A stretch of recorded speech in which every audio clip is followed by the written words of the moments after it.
Hello, Shruti ടീച്ചറാണ്. Welcome back to Xylem learning. ഓണപരീക്ഷയാണ്. So ചോദ്യങ്ങൾ വേണം അല്ലേ? മലയാളം ഫസ്റ്റ്, മലയാളം സെക്കൻഡിൽ കുറേ കാര്യങ്ങൾ നമ്മൾ ഡിസ്കസ് ചെയ്തിട്ടുണ്ടായിരുന്നു. മലയാളം ഫസ്റ്റും നിങ്ങൾക്ക് വേണ്ടി വരില്ലേ? മലയാളം ഫസ്റ്റും ഉറപ്പായിട്ടും നിങ്ങൾക്ക് വേണ്ടി വരില്ലേ? നിങ്ങൾക്ക് പഠിക്കാനുള്ള ഒരു പാഠമാണ് ഏതാണ് പാഠം? കോയയുടെ ചെറിയ വസ്തുക്കൾ. സ്കൂളിൽ എടുത്തിട്ടുണ്ടോ? ചിലർക്ക് അത് എടുത്തിട്ടുണ്ടാവില്ല. എന്നാലും പരീക്ഷയ്ക്കുള്ള ഒരു പ്രധാനപ്പെട്ട ഒരു ചോദ്യമാണ്, ഒരു ഭാഗമാണ്. ആ പാഠത്തെക്കുറിച്ച് ചെറിയൊരു ധാരണ ഇല്ല എങ്കിൽ നിങ്ങൾക്ക് ചെയ്യാൻ പറ്റില്ല. അതിൽ നിന്ന് ചോദ്യം വന്നാലേ അല്ലെങ്കിൽ അതുമായിട്ട് കമ്പയർ ചെയ്തുകൊണ്ട് ചോദ്യം വന്നാലൊന്നും എഴുതാൻ പറ്റില്ല. സോ എൻ്റെ ഈ ഒരു ക്ലാസ് നിങ്ങൾ കാണുക. അതിന് മുൻപായിട്ട് എനിക്ക് പറയാനുള്ള ഒരു കാര്യം, ഓണപരീക്ഷയിലെ ചോദ്യങ്ങളാണ്. ഓണ മാതൃകാ ചോദ്യങ്ങളൊക്കെ ആയിട്ട് നമ്മൾ ലൈവ് ക്ലാസ്സുകളും കോണ്ടന്റ് വീഡിയോസും ഒക്കെ ഇടുന്നുണ്ട്. അപ്പോൾ ഈ ഒരു ഭാഗത്തിലേക്ക് ഞാൻ നിങ്ങളെ കൊണ്ടുപോവാണ്. ഏതാണ് ചോദ്യം? ഏതാണ് പാഠം? കോയയുടെ ചെറിയ വസ്തുക്കൾ. ആരായിരുന്നു കോയ? വായിച്ചിട്ടുണ്ടോ? അതിനു മുൻപ് പത്തേമാരി എന്ന് പറയുന്ന സിനിമ നിങ്ങൾ കണ്ടിട്ടുണ്ടോ? പത്തേമാരി എന്താന്ന് നിങ്ങൾക്കറിയോ? മമ്മൂട്ടി തകർത്ത് ഒരു സിനിമയായിരുന്നു. ഒരു പ്രവാസിയുടെ ദുഃഖം നമ്മളോട് പറഞ്ഞു തരുന്ന ഒരു സിനിമയായിരുന്നു അല്ലേ?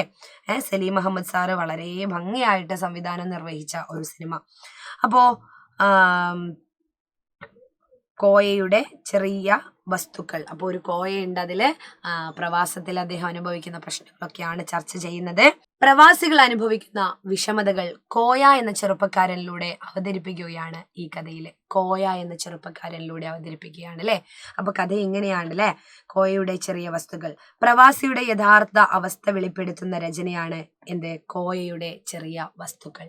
ഗൾഫിൽ ജോലി ചെയ്യുന്ന കോയ തനിക്കൊരു കുട്ടി ജനിച്ചു എന്നറിയുമ്പോൾ സന്തോഷിക്കുകയും അതുപോലെ അമ്മയ്ക്കും കുട്ടിക്കും അമ്മയ്ക്കും കുട്ടിക്കും ഓരോ സമ്മാനം നൽകണമെന്ന ആഗ്രഹം ജനിക്കുകയും ചെയ്യുകയാണ്. അമ്മയ്ക്കും കുട്ടിക്ക് ഒരു സമ്മാനം കൊടുക്കണം എന്ന ആഗ്രഹം ഉണ്ടാവില്ലേ അല്ലേ? അതിനായിട്ട് മുതലാളിയിൽ നിന്നും അദ്ദേഹം പണം കടം വാങ്ങാണ്. അപ്പൊ നാട്ടിലേക്ക് വസ്ത്രങ്ങൾ അയക്കണം, അതിന് തപാൽ ചാർജ് വേണം.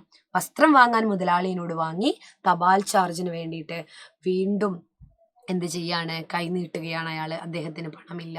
പക്ഷെ ആരും അയാൾ സമ്മതിക്കുന്നില്ല അല്ലെ? ആരും അദ്ദേഹത്തിന് കിട്ടുന്നില്ല, പണം കൊടുക്കുന്നില്ല. ഇനി എങ്ങനെയാണ് അല്ലെ? ഇനിയും എവിടെ നിന്നാണ് എന്നുള്ള രീതിയിലാണ് വരുന്നത്. അപ്പോ ഭാര്യയ്ക്കായി വാങ്ങിച്ച വസ്ത്രം ഭാര്യയ്ക്കും കുഞ്ഞിനും വാങ്ങി, പക്ഷെ അയക്കണമെങ്കിൽ പിന്നെയും പൈസ വേണം. അന്നത്തെ കാലത്ത് അങ്ങനെയൊക്കെ ആയിരുന്നു കേട്ടോ. പക്ഷെ ഭാര്യയ്ക്ക് വാങ്ങിയ വസ്ത്രം വിൽക്കാനായിട്ട് അദ്ദേഹം ശ്രമിക്കുകയാണ്. അപ്പോൾ കഠിനമായി ശ്രമിക്കുന്നു. പക്ഷെ അയാൾക്ക് അതിന് കഴിയുന്നില്ല, ആരും വാങ്ങുന്നില്ല അല്ലേ? തൻ്റെ പ്രിയപ്പെട്ടവർക്ക് ഒരു ചെറിയ സമ്മാനം നൽകാൻ പ്രവാസി മലയാളി അനുഭവിക്കേണ്ടി വരുന്ന കഠിനതകളാണ് ഈ ഒരു കഥയിൽ വെളിപ്പെടുത്തുന്നത്. നമുക്കത് വായിക്കുമ്പോൾ തന്നെ വല്ലാത്തൊരു സങ്കടം തോന്നും. അദ്ദേഹം അനുഭവിക്കുന്ന ഒരു ശൂന്യത. 2 തവണയാണ് ശൂന്യത ഈ കഥയിൽ കടന്നു വരുന്നത്. ഒന്ന് ട്രങ്ക് പെട്ടിയും നിറം മങ്ങിയ തറവിരിയും ഒഴിച്ച് അയാളുടെ മുറികളെല്ലാം, ഈ ഒരു കോയ എന്ന് പറയുന്ന ആളുടെ മുറി ശൂന്യമായിരുന്നു. ഒരുപാട് സാധനങ്ങളൊന്നും നിറഞ്ഞൊരു മുറിയായിരുന്നില്ല. അപ്പൊ പ്രവാസത്തിന്റെ ഒറ്റപ്പെടലുകൾ ഈ ശൂന്യതയെ വെളിപ്പെടുത്തുന്നുണ്ട്. അവസാന ഭാഗത്തിലെ തൻ്റെ കയ്യിലുള്ള വസ്തു ശൂന്യതയിൽ ഇങ്ങനെ പ്രദർശിപ്പിക്കുന്ന ഒരാളായിട്ട് മാറുന്നുണ്ട്. അപ്പൊ അത് കാണുമ്പോൾ തന്നെ നമുക്ക് മനസ്സിലാവുന്നു, ഗതികെട്ട ഒരാളെ സഹായിക്കാൻ ആരുമില്ലാത്തൊരവസ്ഥ. എൻ്റെ ഭർത്താവ് ഒരു പ്രവാസിയാണ്, ഞാനും മുൻപൊരു പ്രവാസിയായിരുന്നു. എൻ്റെ സഹോദരൻ ഒരു പ്രവാസിയാണ്. എന്നെ കണ്ടുകൊണ്ടിരിക്കുന്ന പലരും പ്രവാസികളുടെ മക്കളായിരിക്കും അല്ലേ? അപ്പോൾ അച്ഛനും അമ്മയും ഒക്കെ പ്രവാസികളായവരുണ്ടാവും. കോയ എന്ന് പറയുന്ന ഈ പ്രവാസി തെരുവുകളിലൂടെ കയ്യിലുള്ള സാധനങ്ങൾ വിൽക്കാൻ ശ്രമിച്ചുകൊണ്ട് നടത്തം തുടരുകയാണ്. എന്ന അവസാന വാചകം വിറ്റിട്ടില്ല. അവസാന വാചകത്തിൽ അങ്ങനെ പറയുന്നുണ്ട്, കോയ തെരുവുകളിലൂടെ കയ്യിലുള്ള സാധനങ്ങൾ വിൽക്കാൻ ശ്രമിച്ചുകൊണ്ട് നടത്തം തുടരുകയാണ് എന്ന്. അത് നമ്മളെ വല്ലാതെ അങ്ങ് വേദനിപ്പിക്കും. ഗൾഫിലൊക്കെ പോയി ജോലി ചെയ്യുന്ന ആളുകളുടെ മക്കളൊക്കെ ഇത് കാണുന്ന സമയത്ത് നിങ്ങൾ മനസ്സിലാക്കണം, ഇപ്പൊ നിങ്ങൾക്ക് പറയുന്നതൊക്കെ അവർ അയച്ചു തരുന്നുണ്ടാവും അല്ലേ? പക്ഷേ അതൊരു സങ്കടം തന്നെയാണ്. അവരവിടെ നിന്ന് കഷ്ടപ്പെട്ടിട്ടാണ് നമുക്ക് പണം അയച്ചു തരുന്നത് അല്ലേ? അത് നമ്മൾ തിരിച്ചറിയാം. ഓരോ പ്രവാസിയുടെ വേദനയും നമ്മൾ തിരിച്ചറിയേണ്ടതായിട്ടുണ്ട്. അപ്പോൾ ഇതുമായിട്ട് ബന്ധപ്പെട്ട് ചോദ്യം വന്നു കഴിഞ്ഞാൽ എങ്ങനെ എഴുതാം എന്നൊക്കെ നമുക്ക് ലൈവ് ക്ലാസ്സുകളിൽ ഡിസ്കസ് ചെയ്യാം. ഇനിയും കോണ്ടന്റ് വീഡിയോസ് ടീച്ചർ ചെയ്യും.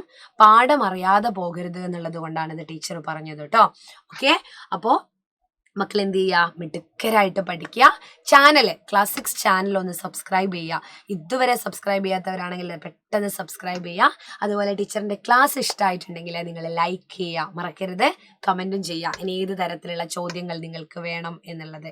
അപ്പോൾ കോയയുടെ ചെറിയ വസ്തുക്കൾ എന്ന് പറയുന്ന ഈ ഒരു കഥ ആരുടെ ദുഃഖത്തെക്കുറിച്ചാണ് പറയുന്നത്? കമൻറ്റ് ചെയ്യാം കേട്ടോ. ബൈ.